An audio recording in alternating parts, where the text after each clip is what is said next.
नमस्कार लाडक्या बहिणींनो, आता लाडक्या बहिणींसाठी अत्यंत महत्त्वाची अपडेट आहे। तुम्हाला तर माहित आहेच की प्रत्येक लाडक्या बहिणीला ई-केवायसी करणे हे गरजेचे तसेच बंधनकारक असल्याचे सरकारकडून सांगण्यात आले होते। त्यामुळे आजच्या व्हिडिओच्या माध्यमातून आपण एक महत्त्वाची अपडेट समजून घेणार आहोत।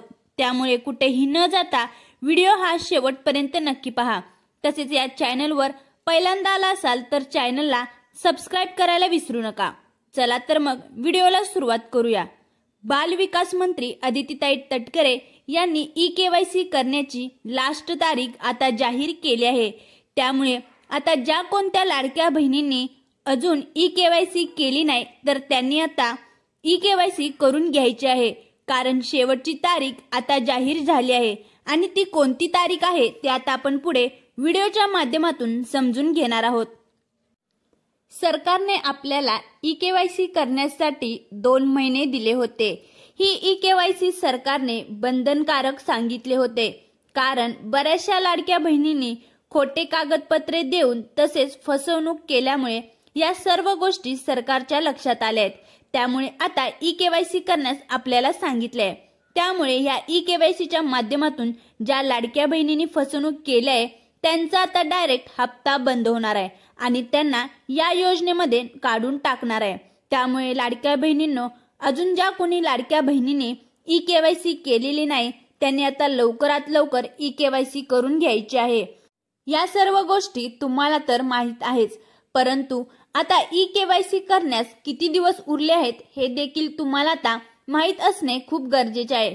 त्यामुळे ज्या कोणत्या महिलांनी तसेच लाडक्या बहिणींनी असे वाटत असेल की अजून आपण ई-केवायसी केली नाही तर त्यांनी लवकरात लवकर आपली ई-केवायसी करून घ्यायची आहे, कारण आता शेवटची तारीख सरकारने जाहीर केली आहे। यानंतर तुम्हाला पैसे मिळणार नाहीत, तसेच या योजनेतून देखील तुम्हाला काढून टाकले जाणार आहे। लाडकी बहीण या योजनेच्या संकेतस्थळावर ई-केवायसी चालू आहे हे आपल्या सर्वांनाच माहित आहे। त्यामुळे ज्या कोणत्या लाडक्या बहिणीने अजून ई-केवायसी केली नाही त्यांनी ई-केवायसी करून घ्यायची आहे। ज्यांना कुणाला हप्ता पाहिजे असेल तर त्यांनी हा व्हिडिओ नीट लक्षपूर्वक ऐकायचा आहे, कारण आता सरकारने कोणती तारीख शेवटची सांगितली आहे हे तुम्हाला माहित असणे खूप गरजेचे आहे। त्यामुळे आता ज्या लाडक्या बहिणींना असे वाटत असेल की महिन्याला आपल्याला हप्ता मिळावा तर त्यांनी आता 18 नोव्हेंबरच्या आत आपली ई-केवायसी पूर्ण करून घ्यायची आहे।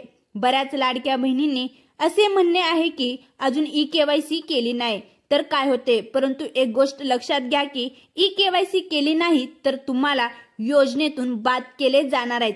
त्यामुळे आता बऱ्यापैकी निम्म्या लाडक्या बहिणींनी जास्तीत जास्त आपली ई-केवायसी केली आहे। आता ज्या उर्वरित लाडक्या बहिणी आहेत त्यांनी आपली ई-केवायसी लवकर करून घ्यायची आहे। 18 नोव्हेंबर 2025 ही लास्ट तारीख ई-केवायसीची असणार आहे। त्यामुळे ही गोष्ट तुम्ही गांभीर्याने घेऊन आपली ई-केवायसी लवकरात लवकर करून घ्यायची आहे। आता ही ई-केवायसी कशी करायची याबाबतचा आपण व्हिडिओ याआधी टाकलेला आहे, तो तुम्ही पाहून ई-केवायसी घर बसल्या 5 मिनिटाच्या आतमध्ये करू शकता, किंवा तुम्ही माही ई-सेवा केंद्र यामध्ये जाऊन तुम्ही ई-केवायसी पूर्ण करू शकता। त्यामुळे लाडक्या बहिणींनो, कोणताही धोका न पत्करता लवकरात लवकर तुमची ई-केवायसी पूर्ण करून घ्यायची आहे। लाडक्या बहिणींनो, ही ई-केवायसी करणार नसाल तर एक गोष्ट लक्षात घ्या की इथून पुढे तुम्हाला हप्ता दिला जाणार नाही, तसेच योजनेमधून तुम्हाला बाद केले जाणार आहे। त्यामुळे ही ई-केवायसी करण्याची लास्ट तारीख 18 नोव्हेंबर 2025 ही अंतिम तारीख ठरलेली आहे। हे सर्वांनी गोष्ट लक्षात घ्यायची आहे। व्हिडिओ जर आवडला असेल तर लाईक करा आणि आपल्या जास्तीत जास्त लाडक्या बहिणींना शेअर करा, जेणेकरून त्यांना ही लाडक्या बहिणींची अपडेट समजेल। पुन्हा भेटूया नवीन व्हिडिओमध्ये नवीन माहितीसह। जय हिंद, जय महाराष्ट्र।